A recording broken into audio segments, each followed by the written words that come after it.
Two powerful senators in one powerful plan to overhaul our tax code and your taxes. Florida Senator Marco Rubio and Utah Senator Mike Lee teaming up and going on the record to talk about their plan to overhaul your taxes. But that's not all. They have much more to say.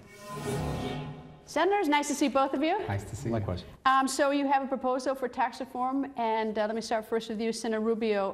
What is your tax reform proposal? It does two things. It's pro-family and it's pro-growth. On the business side, it's I think the most aggressive pro-growth plan I've seen in a while. It would make America the best place in the world to invest and innovate again. In essence, it tells companies the more money you pour back into the economy by growing, by building a new factory, hiring more workers, the less you're going to pay in taxes. So it goes to the corporate tax? It goes not just to the corporate tax. It takes away the disincentive to invest in improving your capital facilities. It says that you can immediately expense whatever money you spend to grow your business. You can immediately deduct that from your taxes, and that's going to encourage more businesses to grow, to start new lines of work, to expand operations and hire more people. Senator Lee, as I understand, one of his provisions bringing the corporate tax down from 35% to 25%. But a lot of American people have other objections to the tax code, is that they can't figure out their own taxes, that there are 3,300 or 3,500 earmarks in it if you follow Simpson Bowles, so they don't like that. Members of Congress can't even fill out their own tax reform, and neither can the rest of us because nobody can fill it out. So while it's laudable to lower the corporate tax rate to spur business, what about the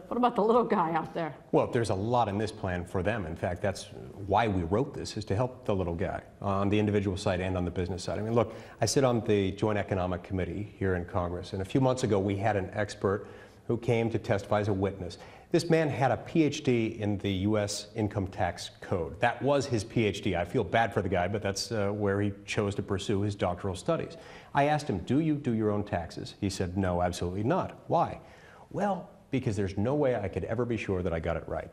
And that's one of the things that got me thinking, how can we change this? Because we've got to change it. Does your reform bill, besides, I mean, I realize that there are going to be fewer tax brackets for the personal, and I realize the corporate advantage, but you know, for the person who's filling out his tax form, a lot of people want a flat tax, they want a sales tax, they want a lot of things. They want like wild reform to change everything. Does yours do that for them? Absolutely. And for 80% of Americans, this would be a flat tax. This would be a single rate tax system. When we start going into the deductions, the loop, as I call them, loopholes or the earmarks, I mean, it gets so enormously complicated, and that seems a little bit unfair. Maybe if you get a lobbyist, you get a loophole. That's are you getting rid of getting rid of all of them except the mortgage and the charitable deduction? Everything else is that flatter tax rate. For 80% of Americans are going to be paying 15%, and then if they have children, of course, they qualify for the child tax credit. It's significantly simplified. It's a major step in the direction of flattening the tax code and making it easier to fill out. I take it if all the Republicans, or you could in the Senate, to go with you. Can you get any Democrats?